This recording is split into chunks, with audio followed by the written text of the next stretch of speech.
Legal, nesta aula nós vamos falar sobre componentes arquiteturais. Bom, iniciando, né, do o que são componentes arquiteturais. Componentes arquiteturais, eles ajudam a uma arquitetura funcionar, tá? Ajudam ao seu desenho, né, a necessidade do seu desenho ter menos codificação, menos coisas desenvolvidas, né, coisas que já foram criadas, testadas, né, gabaritadamente ali, foram feitas e utilizadas para várias soluções, né? Então evita de você precisar reescrever algum componente, tá? E tipicamente um componente arquitetural, ele tem um propósito, né, bem claro, ele faz tipicamente uma coisa só, né? E ele resolve aquele problema na totalidade. Bom, vamos para o nosso mapinha mental, onde eu vou dividir com você como é que funciona, né? E os principais componentes arquiteturais, como é que funciona o uso deles, tá? Bom, indo para os nossos key points aqui, os principais componentes arquiteturais que existem, tá? Os mais utilizados hoje em dia, principalmente, são esses aqui, tá? Ferramental de cache, né? Para que serve um ferramental de cache? Serve para que você consiga dar respostas mais rápidas, né? Que a aplicação segure em memória, né? De certa maneira, um banco de dados basicamente em memória, né? Fica em memória, de repente, uma informação de algum tipo de consulta pré-feita em um microserviço, por exemplo, essa informação fica em memória, né? Fica numa base intermediária ali de cache e você pode usá-la depois, tá? Então, cache é um típico e uma das mais, né, um dos mais utilizados componentes arquiteturais do mercado atualmente, tá? É muito comum se utilizar ali Redis, Memcache, entre outros, tá? Outras ferramentas de cache, beleza? Então, por aqui já deu para perceber que nós temos um grande ganho. Eu não preciso implementar, criar um dispositivo como esse. Eu simplesmente preciso escolher um e trazer, né, para minha arquitetura. A mesma coisa um ferramental de fila, por exemplo. Eu não vou criar uma ferramenta de fila. Eu posso utilizar uma ferramenta de mercado, escolher uma ferramenta de mercado. É mais um componente que ajuda a minha arquitetura a funcionar. Então, por exemplo, se eu for trabalhar com orientação a microserviços, né? E microserviços coreografados, eu praticamente sou obrigado a trabalhar com uma fila. Ela vai me ajudar muito, né? A fazer com que o microserviço fique ouvindo a fila, né? E quando chegar uma mensagem para ele, ele pega, trata e enriquece essa fila, né? Ou posta numa fila de resposta, por exemplo, tá? Outro ferramental muito conhecido, API Gateway, né? API Gateway, ele serve para você disponibilizar APIs, né? E acrescentar, né? Trazer para dentro da sua API, na verdade não para dentro dela, né? Mas ao entorno dela, coisas que são comuns para todas as APIs, como segurança, controle de quem está acessando para de repente fazer cobrança, né? De uso das suas APIs, monetizar suas APIs, entre muitas outras coisas. É um componente muito utilizado atualmente, tá? Outra ferramenta, barramentos de serviço. É diferente de API Gateway, tá? Num caso como esse aqui, ele suporta, né, um grande ESB, né, suporta inúmeras formas de integração, mensageria síncrona, assíncrona. O API Gateway também suporta, né, mas o API Gateway ele tem literalmente um contexto, né, de APIs mesmo. Vai mais para uma linha de Web API REST, né, mais comum. E um barramento de serviço suporta troca de arquivos, suporta vários tipos de protocolo de troca de mensagem, né? E a gente tem lightweight ESBs, né? Alguns lightweight ESBs disponíveis no mercado também. Muitas vezes a gente opta por ele, né? Por ser menor, um pouquinho ser um componente mais simples de ser utilizado. Um Kong, por exemplo, né? Ele é mais um lightweight USB do que um API Gateway. Tem quem utilize ele para API Gateway também. Mas ele é um lightweight USB, né? Fundamentalmente, ele serve para trabalhar com Service Mesh, por exemplo, né? Então ajuda nesse sentido, né? Comunicação leste-oeste entre as APIs, tá? A gente vai ter aulas também sobre isso, conteúdo sobre isso também aqui no Arc One, tá? Principalmente na parte mais prática, mais hands-on. Bom, então, nós temos muitos componentes como esses, tá?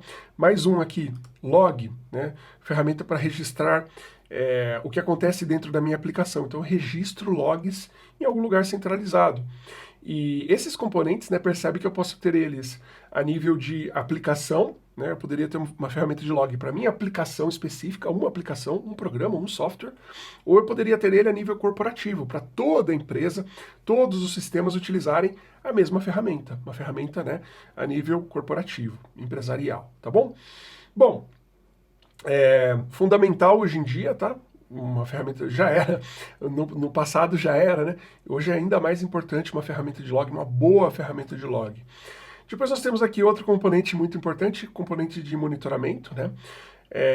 Tipicamente a gente tem aqui APMs, né? São programas que até fazem reversa de código ali e linkam, né? Tudo que aconteceu dentro da aplicação, ele praticamente faz um continuous monitoring, né? Que a gente falou anteriormente nas aulas anteriores. Ele praticamente faz isso, né? Ele olha para tudo da aplicação, para o que está sendo utilizado. Ele só não tem a parte de cima de mapa de calor, né, de link com funcionalidades, mas ele tem todo o monitoramento de infraestrutura, né, o que aconteceu dentro da aplicação. Então, é uma parte importante de um Continuous Monitoring, por exemplo, é um ferramental de monitoramento, tá? New Relic, por exemplo, Dynatrace, tem várias, tá? Bom, outro exemplo de componente arquitetural, né? Bancos NoSQL, tipo MongoDB, né? Tipo Cassandra, entre vários outros que existem aí no mercado também, tá? Muita gente não considera, né, um componente arquitetural um RDBMS, ou seja, um banco de dados, mas ele é um componente arquitetural. Ele resolve o problema de persistência de dados, né? Você já vai ter um componente que trata tudo isso para você, um banco de dados, tá? Seja ele open source, como Postgre, MySQL, né, como um de mercado pago, né, licenciado como Oracle, SQL, entre outros, tudo bem? Bom, nós temos também hoje em dia muito comum, né, orquestradores de container, e o mais comum que existe hoje em dia é o Docker, né? Tudo bem que o Kubernetes hoje em dia não utiliza, né, mas o Docker não é mais o Docker Engine por trás, mas, né, a gente tem aí as duas ferramentas mais conhecidas, né, que orquestram containers, o Kubernetes, né, e o Docker, tá? O Docker tem o seu próprio ferramental, você pode usar ele nativamente, mas de novo, né, e quando você vai para uma linha de uma aplicação de grande escala, é mais comum o Kubernetes, tá? Outro ferramental muito conhecido, muito utilizado no mercado, a Identity Provider, uma ferramenta que faz autenticação e autorização de usuários. Então, por aí, deu para você perceber, né, o quanto esses componentes aqui, eles aceleram a nossa vida aqui como arquitetos, né? Então, a gente consegue economizar a programação, né, economizar na concepção de um produto, trazendo várias ferramentas de mercado para dentro da nossa solução. Tem muitos outros componentes arquiteturais. Existem componentes para feature toggles, para você fazer testes unitários, para mocar testes.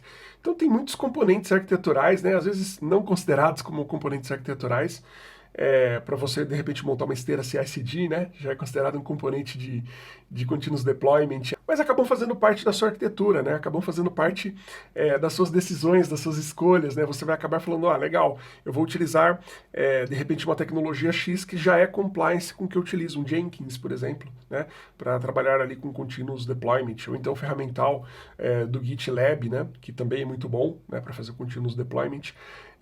Enfim, você acaba tendo, né, nas mãos ali mais uma premissa, né, uma variável arquitetural depois de escolhido. Até você escolher, né, ele ainda não é uma premissa, esse é um ponto interessante também.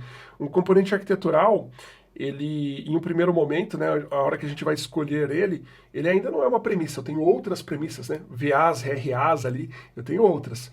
Depois que eu escolho um componente arquitetural, ele passa a fazer parte da minha stack tecnológica. Então ele passa a ser uma variável arquitetural. Eu passo a considerar ele como um dos pontos ali a ser considerado no meu desenho, né? Eu preciso integrar com ele no meu desenho e tudo mais, tá? Então, assim, os componentes arquiteturais, eles ajudam, eles trazem reuso, né? Eu escolhi uma vez, escolhi certinho, putz, eu não preciso mais mexer nisso, eu posso reutilizar esse componente arquitetural para várias outras aplicações. Então, esse é um grande ganho que a gente tem nas mãos, tá? E no final das contas é isso, tá? Um componente arquitetural, ele resolve um problema de arquitetura, né? Relacionado principalmente a requisitos mais técnicos, ele traz isso resolvido para dentro da nossa aplicação. Eu deixo de precisar me preocupar com aquele aspecto, com log, com segurança, com cache, etc., porque eu já tenho um componente que faz isso para mim. Beleza? Então, basicamente, isso são componentes arquiteturais. Essa aula fica por aqui. Até a próxima aula.